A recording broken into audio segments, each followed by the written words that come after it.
welcome to my channel. Today we are going to be starting a reading vlog as usual for the Lazy Book Club, and this is our book club for June 2024. I decided to do throwback for this month. A lot of people have been asking for this book, so I just was like, okay, let's do it. Let's do it. We're gonna be reading The Raven Boys. I'm gonna look very familiar to the end of the video because I have already read it. Interesting journey, very interesting journey. As usual, this is the Lazy Book Club. This is the book club that I host every month on my channel. It is not live because I haven't done a live thing yet. We're working up to that. We may eventually do live reading sprints, we will see, or do a special live show at the end of the year for book clubs or something where we talk about all the book club picks for the year.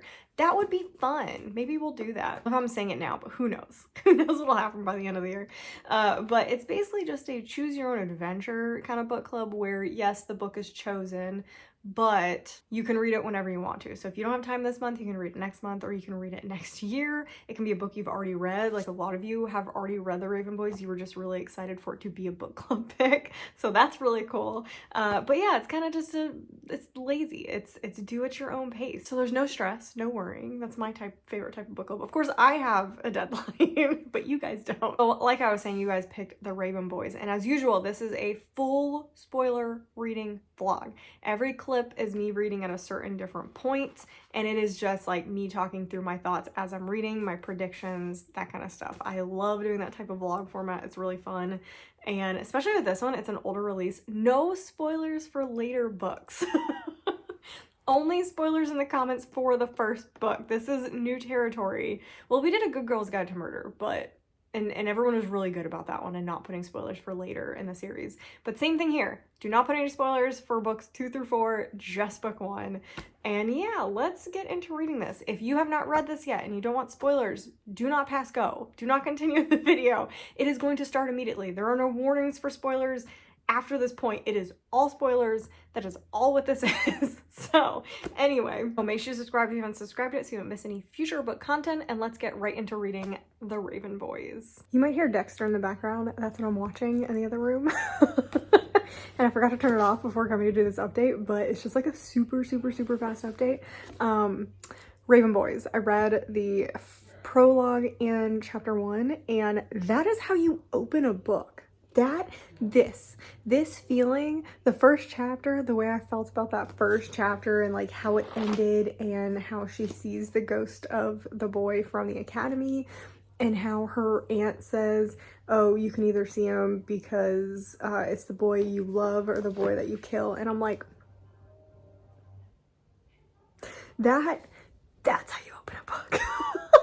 I feel like it's been so long since I read something that just like immediately was just like so all in and so good already that I am so excited, and now I'm really nervous I'm gonna hate the rest of the book. Like that I'm talking it up so much. But I'm gonna read some. I have like a cool little dark academia ambiance thing going on, and my hair is so staticky. That is the one thing since cutting my hair, it's so staticky. But yeah, so I'm going to just continue reading because that's all I want to do, which is crazy because I've had such bad luck with the reading lately that I did not want to read all day today. But I've got things to do, so I have to read. But I'm thinking, how many pages is this? I don't know how often I'm going to update. I guess it just depends. 300 and something. It's about 400 pages. It just depends as things happen. This one might be like a update constantly, or it could be like update every 100 pages. So we're gonna see, but I am optimistic.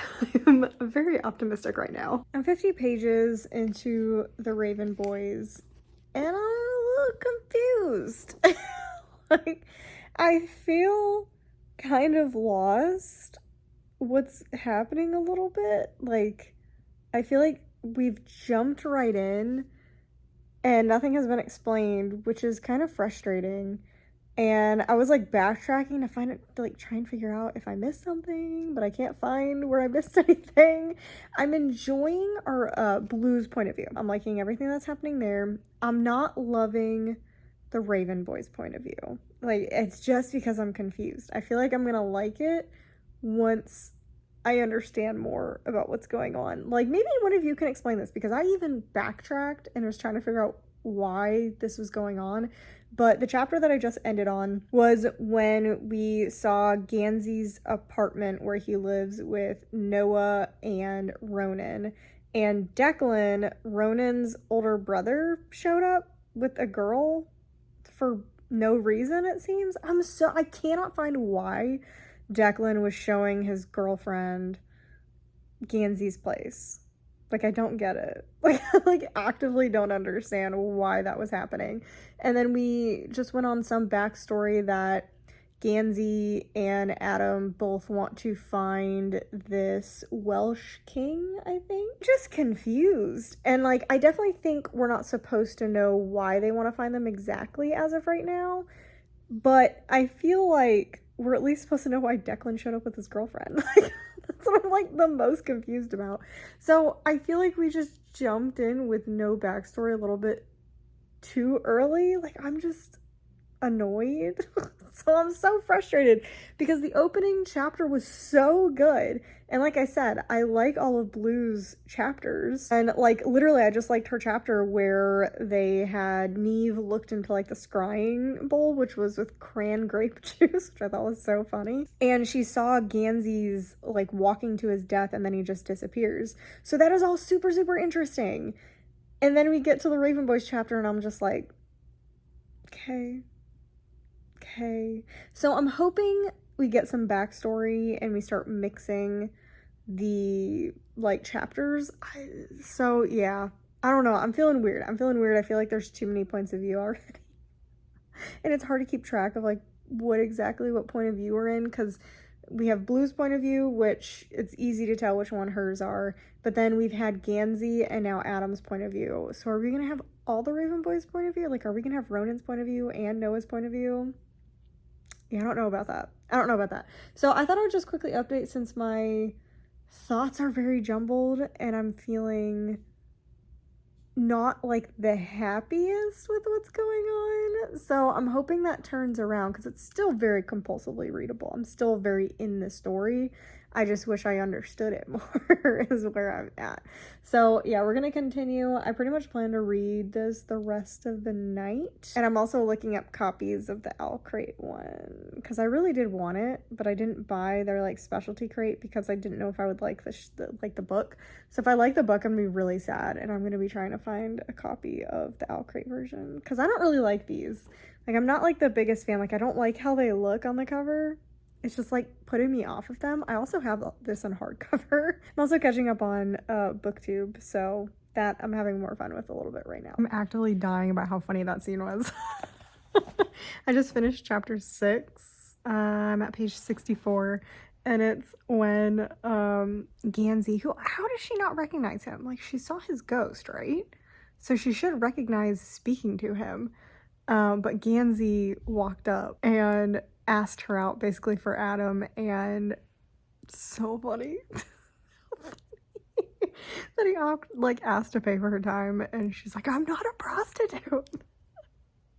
That's so funny. And Adam's adorable. Like, he's so adorable. So love that whole chapter. Again, Blue's chapters are so good. Like, they're so fantastic. And I just wish the whole thing was just from Blue's perspective. I have a very small update because I think I've just solved the entire book. I really haven't read that much more. Just something that was said on one of the pages. I'm like 28% in. I don't know what that means. I think it's just like just over 100 pages. There's like this one line that made me like, oh, pretty sure this is what's happening. I'm pretty sure Noah is either dead or he's like not there, like he's on another plane of existence. And that's like I really think that's what's happening. Like I'm positive that's what's happening. On a less I'm positive this is happening note, is Noah the Welk's friend that died? That's kind of what it feels like. Serigny? I don't know how to say that at all. Like, at all. Is he him? And he's like not dead, but he's like stuck in a different plane of existence. And is that why they're looking for the ley lines to like make Noah come back? I don't know what the ley lines are for right now. We still don't know that. There is a bug surrounding my head and I hate it. I hate everything. So I kind of am just like, I don't know what's happening, but I also think I know what's happening at the same time. I still am not enjoying the Raven boys' points of view.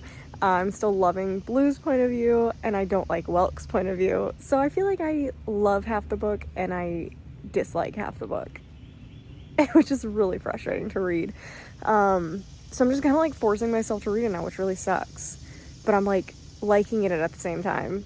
So I'm having very conflicting feelings, which is like not my favorite thing. Anyway, I'm gonna finish walking my dog and then I have to read. Like, well, I actually have to go film an unboxing. I gotta go do that next. And then I gotta go read more for the rest of the day. Yay. Yay. It's just weird. It's a weird time right now. I just realized I didn't explain why I think Noah is a ghost or thing. I don't know, other planar thing. Which I kind of feel like he's in another plane because of the descriptions. But some of the descriptions are like, the thing that really set me off was Gansey was on the phone with Noah and they made a comment and Noah responded with, "I'm almost gone," or "I'm almost not here anymore," something like that. So it was just a very cryptic way to say that. So it's trying to make the reader think that he's going somewhere, but that's a really weird way to say that. And then the other thing is when Gansey was talking to Blue, he described Noah as smudge looking, the smudgy one. So that's a weird way to describe somebody, but that also makes sense. And generally, it's just weird. Like, he just acts very strange. He won't eat, which isn't in itself a clue, but with everything else, that is a clue. So I'm wondering if him eating, like, weird things happen. Like, he has to, like, regurgitate it or something. I don't know. But that's kind of my clues. I haven't read anymore. I had to go to physical therapy and do other things. But I am going back to reading. Okay, going back to reading now. I'm trying to wait until page 200, but I'm at 184. And again, I will reiterate it. I love Blue's chapters. I love them so much. And I love that there's more of them now. I feel like I'm getting more and more Blue's chapters and a little less of Gansey, which is very nice. I love Blue as a character and I love everything that's happening. And we just had a really creepy chapter where Blue ran into Neve in the backyard and Neve was scrying and something was talking out of her face. It's kind of creepy. It was very creepy. And I love Adam. I love Adam so much. I don't like Gansey, like, at all. I think he's a jerk. I really don't like him. I'm sure he'll have some sort of plot line with him, but I really like Adam, which makes me think he's gonna die. He seems like the type of character who would die and make the rest of the series more important and like meaningful with his death. And I'm so depressed about it because I love him and I am stressed. I'm so stressed about how much I like him as a character. He just sent Blue flowers and they're adorable. And at first I thought it was like maybe Gansey sent them, but because they were like cheap flowers, it was definitely Adam. And that's adorable, and it was, yeah, I love that. I love that so much. Otherwise, I'm still on the fence about this. I'm still feeling weird about it. I still don't know how I feel about it. I want to know what's going on with Gansey. Like, I hate being in his perspective and not knowing everything that's going on and why exactly he's looking for the ley lines. That really bugs me. Like, it really annoys me. And I just want the whole book to be in Blue's perspective. That's what I want. It's pretty much the same as I said the last update. So again, I don't know, I'm trying to update, but I feel like my updates are really lame because there's not much to say.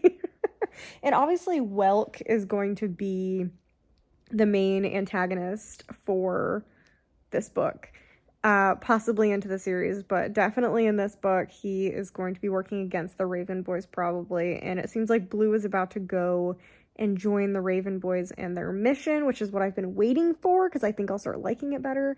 And yeah, I think that's it. The fact that Ronan is keeping a pet bird is really funny, which also makes me nervous that the bird's gonna die.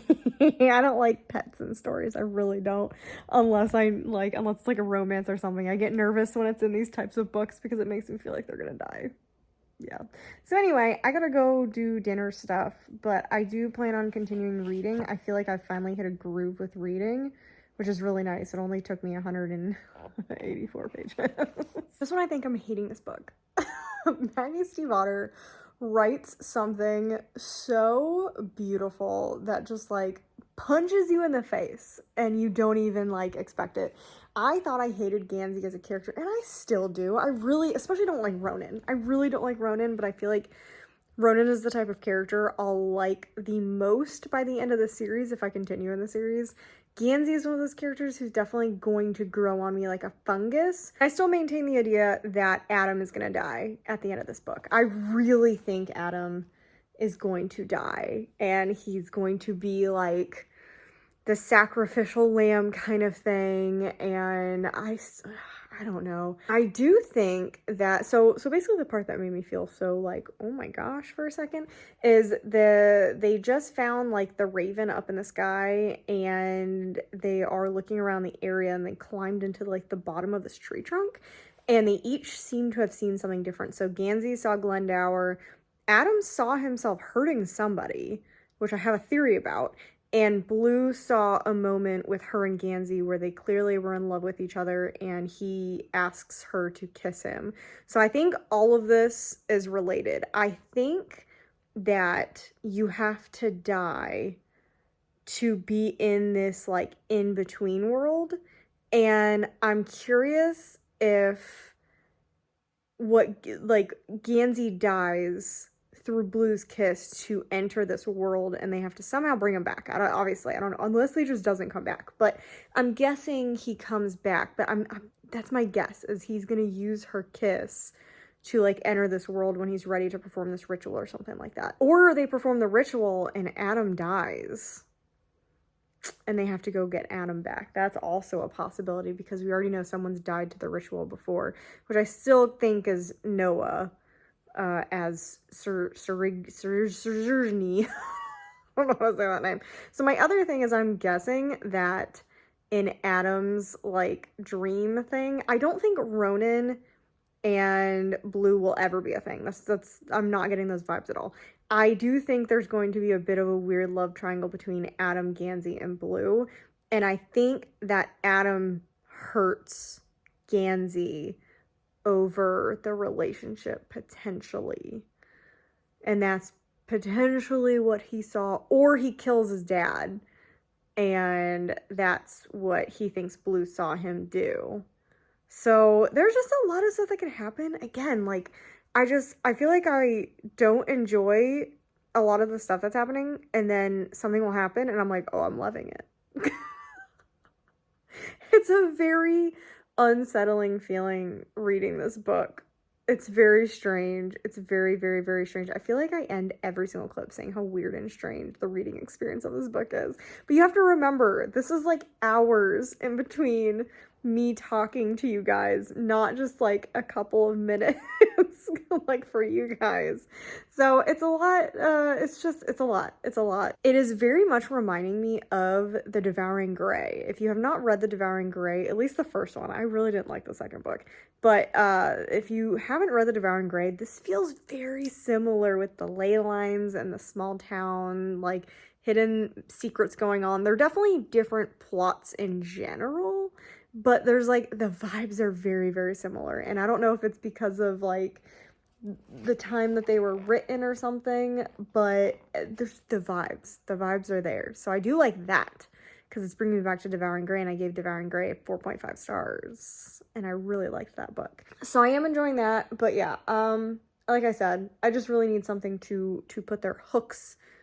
I really need something to just put its hooks into me to get me through the back half of this book, because if it just keeps being as cryptic as it is right now, I don't know that this back half of the book is gonna go well. Does anyone else's hair get like super greasy after it's just cut? Like, I used to be able to go like at least a whole day without washing my hair, and now I feel like if I don't wash my hair for one day, like I didn't wash it yesterday, it gets so greasy. That's so annoying, and I feel like it happens every time after I get my hair cut. I don't know if it's like the product they didn't even use any product. She just washed it. So I wonder if like my scalp, I just woke up, which is why it looks so bad. Like bags under my eyes are real. Like maybe like the shampoo, my scalp doesn't like the shampoo because it is pretty sensitive to stuff. And maybe it creates more oils afterwards. But yeah, like I feel like I used to be able to go like a whole day, and now it's just being a pain. Anyway, I gotta figure out where I'm at because I read on my Kindle last night, and I stopped myself from continuing because the thing finally happened that I guessed. I am 67% into it. This is not telling me a page number. Not telling me a page number.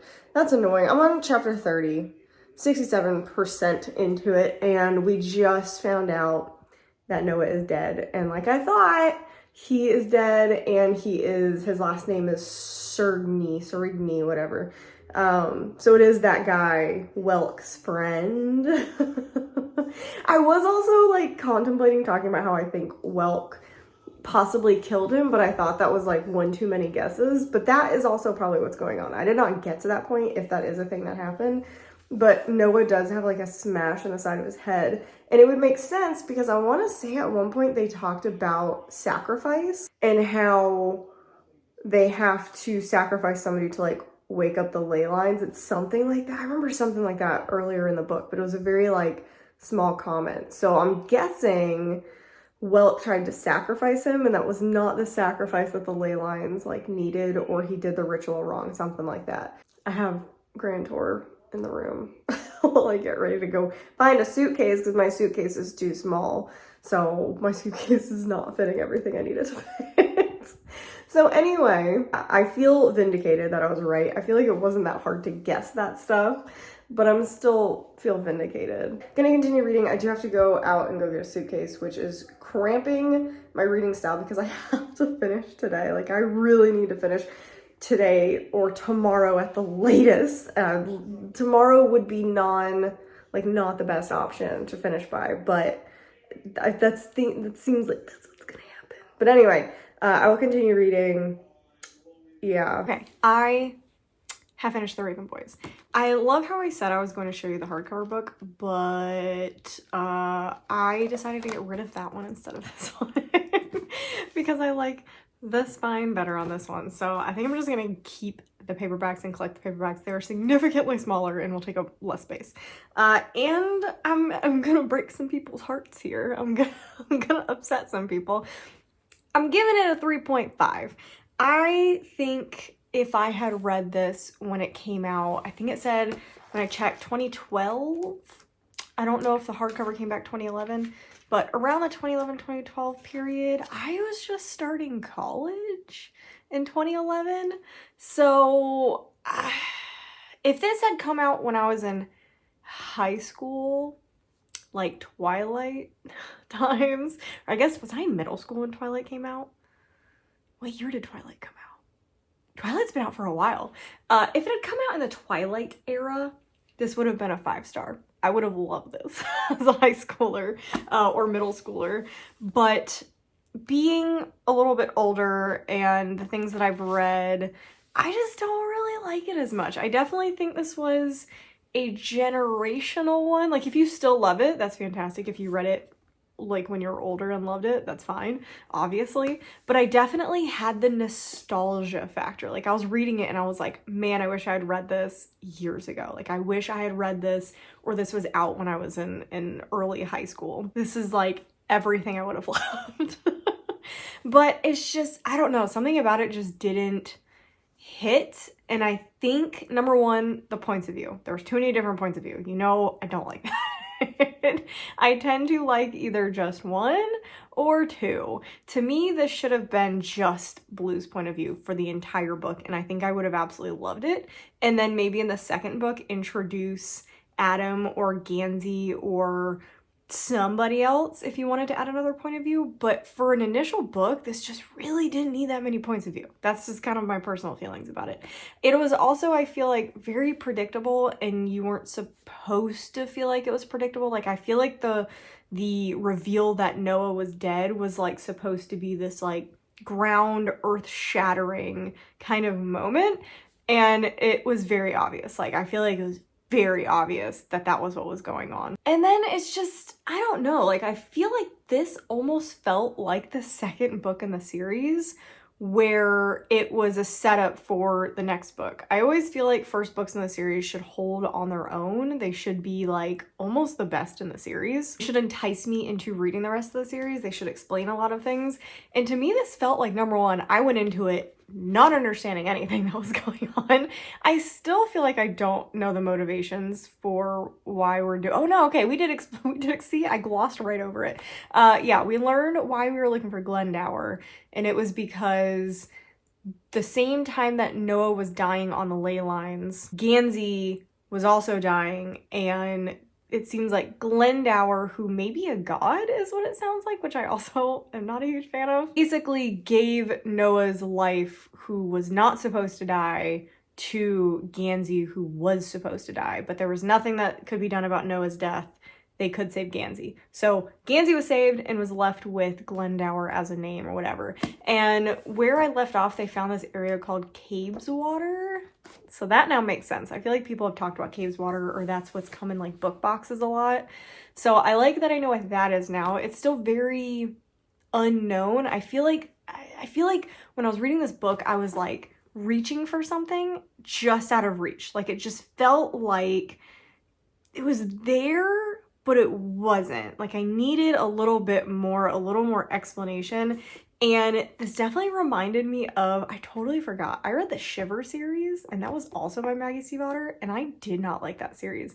And it had some of the similar vibes. The way that she wrote it was very similar. So now I'm like, oh, that makes sense. Like that makes sense about why I felt very similar after reading Shiver that I did after reading this. So I just felt like I almost had it. I almost grasped what makes this book really good, but I just couldn't. Like it was just eluding me. So that's why I get to 3.5, just because I wasn't super compelled the entire time I was reading the book. Like it had its really good moments. Like I tabbed a couple things that I liked in here, but overall it just didn't do much for me. And I think I will like the later books better though. I feel like I'm going to enjoy once we really get into what's going on. I feel like I just didn't get into enough in this book. Felt like this book should have been longer, even though it was already 400 pages, which is weird because I did not think it was that long. This does not look like a 400-page book. Like it's very small for a 400-page book. It's not like the font is small or anything, so I don't know. I thought it was kind of weird. So talking about the plot,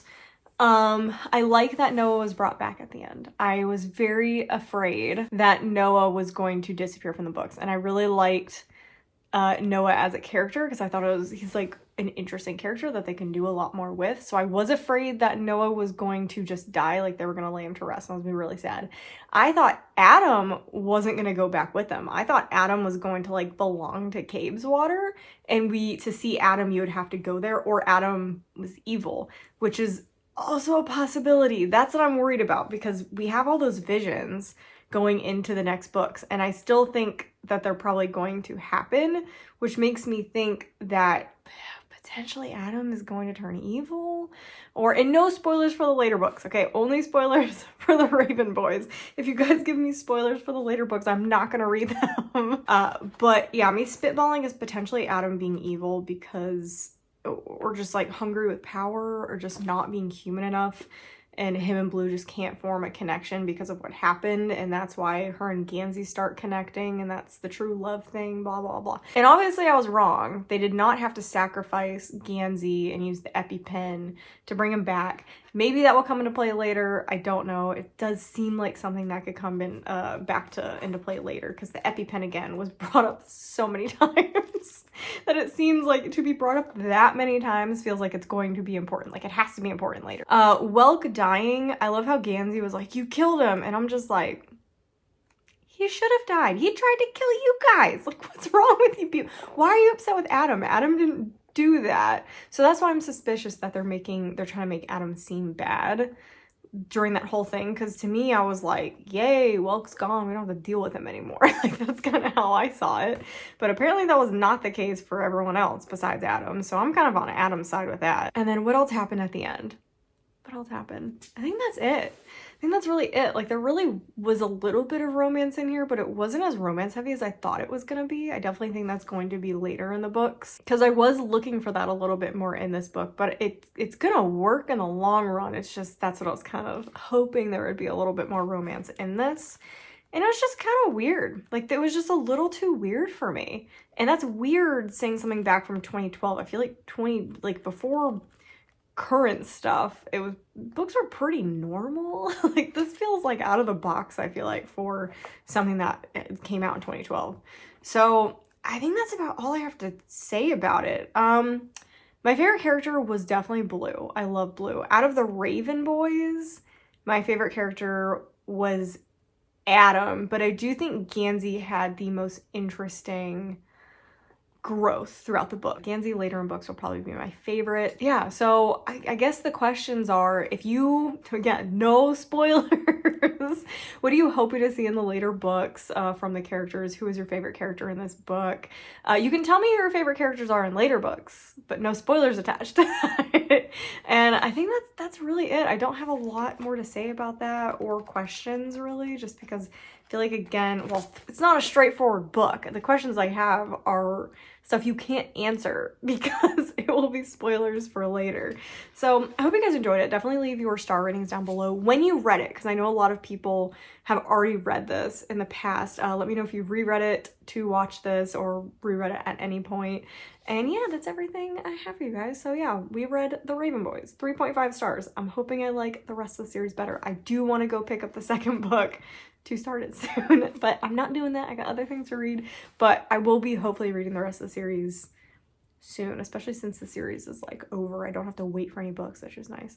So anyway, comment down below what you thought about the book, characters, plot lines, things that happened, secrets, etc. And make sure you like the video if you enjoyed it, and make sure you subscribe so you don't miss any future content and book club stuff. We are reading Riley Sager's new book, Middle of the Night, for July. Very excited. I was dying to read it, but I was like, no, I gotta wait. It's gotta be fresh for when I put the video up, or I'm not gonna remember things. So that is what we're reading for July. I do have 3, if you have not seen them, there are 3 polls out on the community tab for book club picks. Right now, I think A Tempest in Tea is winning for August right now. September looks like The Adventures of Mina al-Sarafi. And then October is looking like The Gathering by CJ Tudor, I think. So go vote if you have not voted yet, because I know sometimes that doesn't pop up. There's still time. I'm kind of just sitting on it right now. Like, I'm not like stressed about it. So I'm probably going to sit on it until partway through July, and then I'll post the final results for that. And yeah, that is all the things. That's what I forgot to mention before. So anyway, like I said, subscribe so you don't miss any future book club things. I'll see you guys in the next video.